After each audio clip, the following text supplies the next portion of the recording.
Senhor esteja com todos. Ele está no meio de nós. Proclamação do Evangelho de Jesus Cristo segundo Lucas. Glória a vós, Senhor.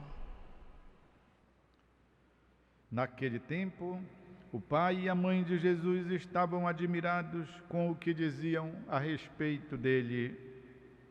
Simeão os abençoou e disse a Maria, a mãe de Jesus: este menino vai ser causa tanto de queda como de reerguimento para muitos em Israel.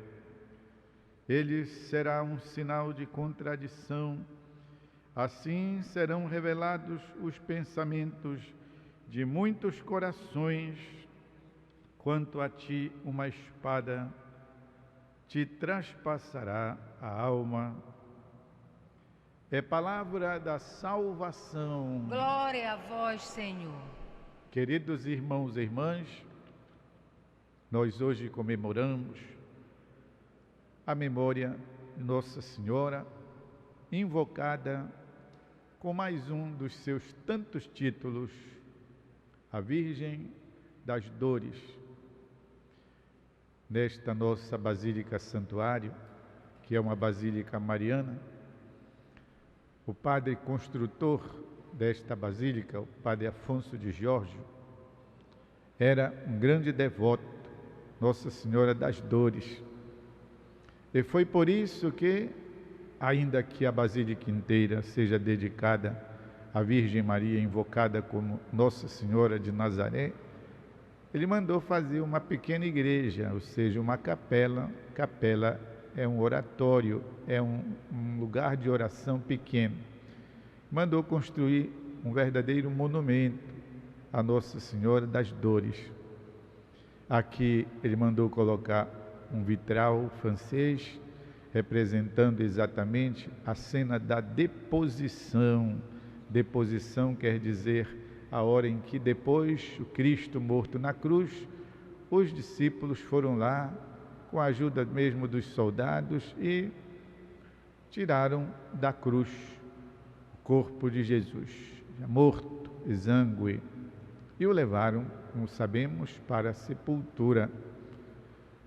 Mais abaixo, nesta capela, tem uma imagem, Nossa Senhora adolorada, e ela tem então o seu coração 7 espadas, que representam as 7 dores, Nossa Senhora conforme a representação popular.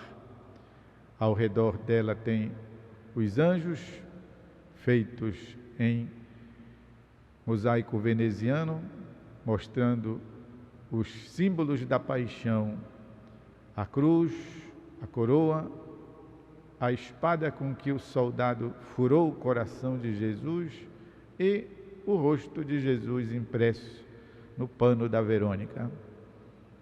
E mais abaixo, mesmo embaixo do sopé do altar, uma belíssima obra de arte, todo em verdadeiro mármore de Carrara, a figura do Cristo morto.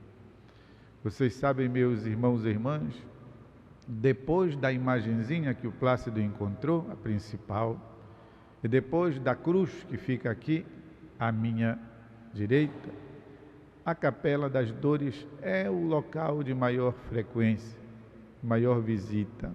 Se você vier o dia inteiro, tem sempre alguém ajoelhado ali. Quem sabe até se igualando, se imesmando, imesmando vem de mesmo, fazendo-se o mesmo com a Mãe do Senhor.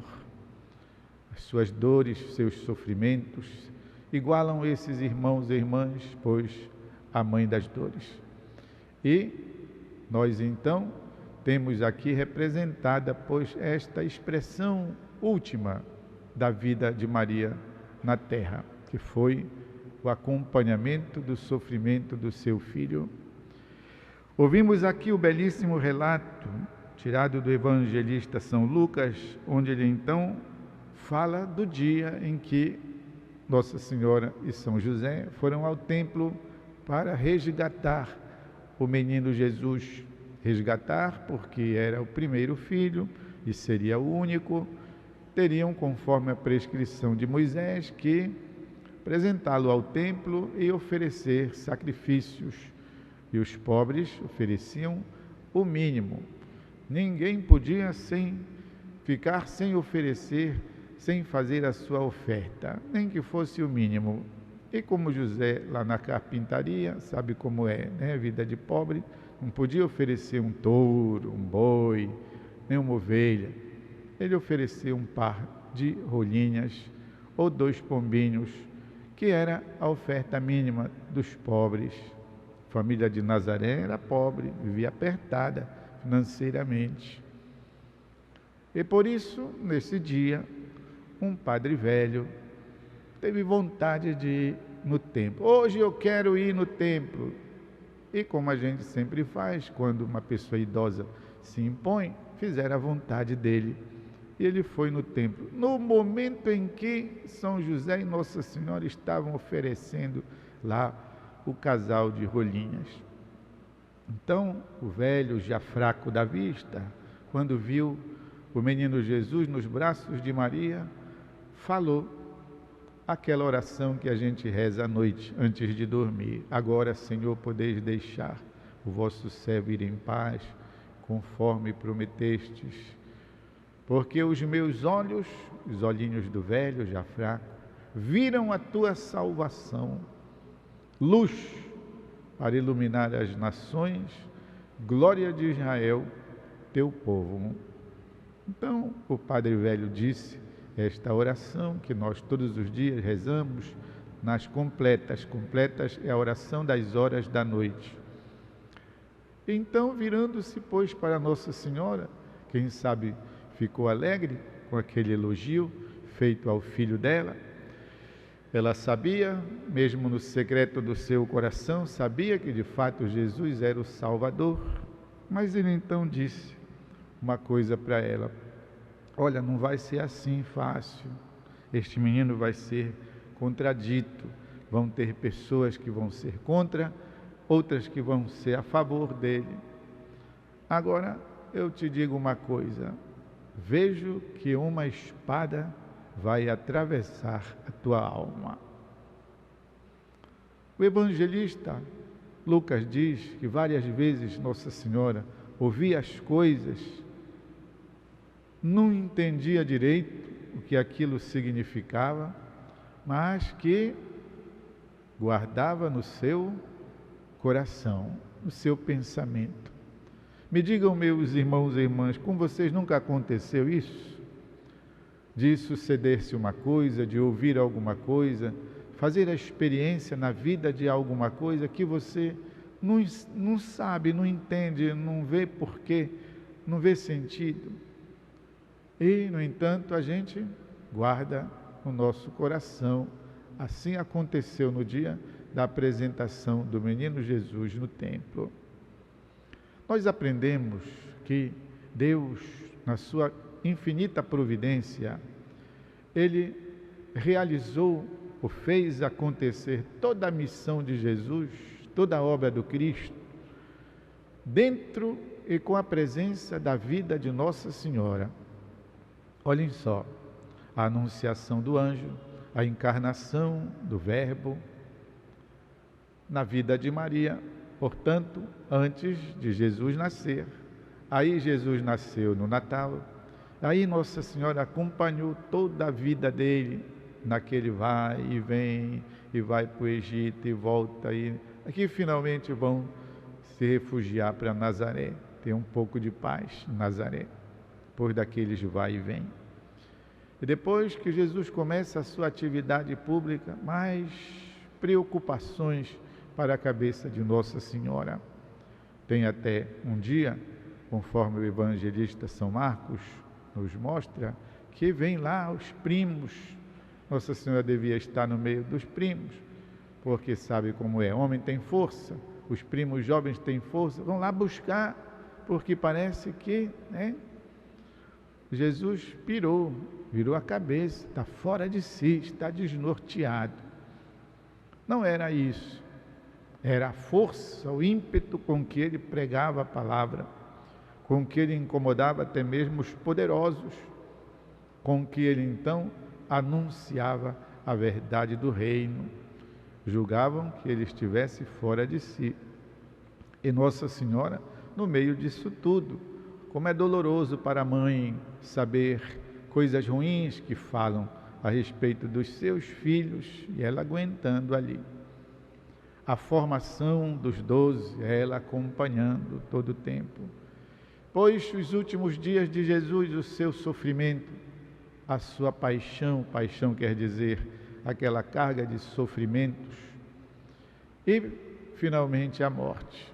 Tudo dentro da vida de Maria. São José já tinha falecido, ela sobreviveu. Jesus morreu, Maria sobreviveu. E depois Jesus ressuscitou, Nossa Senhora ali. E depois o início da igreja, que é o novo corpo de Cristo. A igreja é o novo corpo de Cristo que nasceu da cruz, que nasceu na cruz. Então, tiveram 2 nascimentos, o nascimento de Jesus lá em Belém, na noite de Natal, e o nascimento de Jesus na igreja lá aos pés da cruz, conforme São João Evangelista nos mostra. Pois é, tudo isso na presença de Maria, ela viva. Assim que também depois, o prosseguimento deste novo corpo, através da pregação e da vida dos apóstolos, adivinhem quem está lá? Nossa Senhora, acompanhando toda a vida dos amigos de Jesus, para que não caísse por terra o projeto de Deus, que o filho dela e filho de Deus tinham iniciado. E tão bonito, nós sabemos, conforme a tradição da igreja, que no dia do Pentecostes, então o que aconteceu, ela estava lá, em oração, na vigília de Pentecostes, junto com os discípulos, até que depois, não aguentando mais de tanta graça, de tanta força do Espírito que aconteceu, Nossa Senhora foi elevada ao céu, na glória dos anjos, na glória dos santos, foi elevada. E lá no céu foi coroada rainha do céu e da terra. Eu acho que ela mereceu. Vocês o que acham? Sim ou não? Sim, para segurar uma história dessa, né? Para estar ali todo o tempo, nós devemos sim reconhecer Maria, rainha do céu e da terra. Meus irmãos e irmãs, nós agora devemos olhar essa história de Maria completa e pensar em nós, Olhem só. Quem foi que nos salvou na cruz? Quem derramou o sangue dele na cruz para a nossa salvação? Quem foi que redimiu os pecados da humanidade de ontem e de hoje? Me digam, quem foi? Jesus. Não tem nenhuma novidade, nós sabemos, nós católicos sabemos que só Jesus salva. Não sabemos disso? Sabemos sim. Agora, como eu ilustrei, quem contribuiu bem de perto, quem ajudou, quem deu a maior força, quem ajudou Jesus a carregar verdadeiramente a cruz durante toda a vida dele e a missão dele, quem foi? Nossa Senhora Maria, a mãe, estava lá aos pés da cruz. E, tendo subido ao céu, ela ficou lá, quietinha no céu, lá na glória dos anjos e dos santos. Mãe deixa de se preocupar com os filhos porque eles se casaram, se formaram e agora tem a casa deles? É assim? Não, tanto que muitas querem também ir mandar lá, né, na casa dos filhos, determinar o que eles comam ou comprem, mas alguém não deixa, claro. Mas se fosse por elas, elas ainda estariam lá, tratando os filhos como se eles fossem crianças, ainda que já tivessem beirando os 60 anos. Pois é, assim também é Nossa Senhora, só que de um modo santo, é claro. O que é que acontece? Ela se enfornou lá no céu e não apareceu mais? Não, de vez em quando, especialmente em situações muito difíceis da vida dos filhos dela. aqui na terra. Então, só para ficar aqui no Brasil, Nossa Senhora de Nazaré apareceu primeiramente aqui em Nazaré, aqui nesses arredores desta Basílica Santuário. Apareceu aqui numa estatuazinha que ninguém sabe de onde veio, para onde ia, quem fez, quem deixou, quem perdeu, o que aconteceu, ninguém sabe. O certo é que caiu nas mãos do Plácido. E aqui está hoje a presença de Maria, dando assistência a nós que moramos em Belém, a nós que vivemos na Amazônia, ao Brasil inteiro que vem e daqui a pouco virá, por ocasião do Círio de Nossa Senhora de Nazaré, nos apontando o valor da família, nos falando sobre a importância da simplicidade, porque esta é a devoção da casa de Nazaré, a simplicidade. Nossa Senhora também aqui no Brasil apareceu lá em Aparecida, de onde até tudo ganhou o nome desse fenômeno, Aparecida, aparecimento, aparício, tudo isso vem do fato que lá Nossa Senhora também apareceu aos pescadores. Lá foi depois daqui, aqui foi 1700, lá foi 1717. Então, apareceu também lá em Aparecida. E de vez em quando a gente ouve notícia de que a Virgem Maria interveio com mão amorosa, com mão materna, tudo isso para socorrer os filhos dela. Por isso dizia, meus irmãos e irmãs, tudo isso é dom da divina providência. Deus não abandona o seu povo, a Virgem Mãe do céu não abandona os seus filhos. Abra no seu coração espaço para uma genuína, para uma verdadeira devoção filial mariana.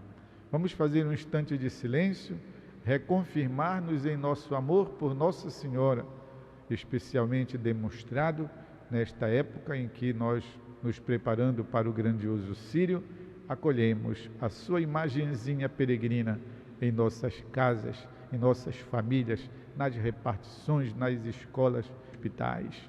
Tudo por Jesus, nada sem Maria.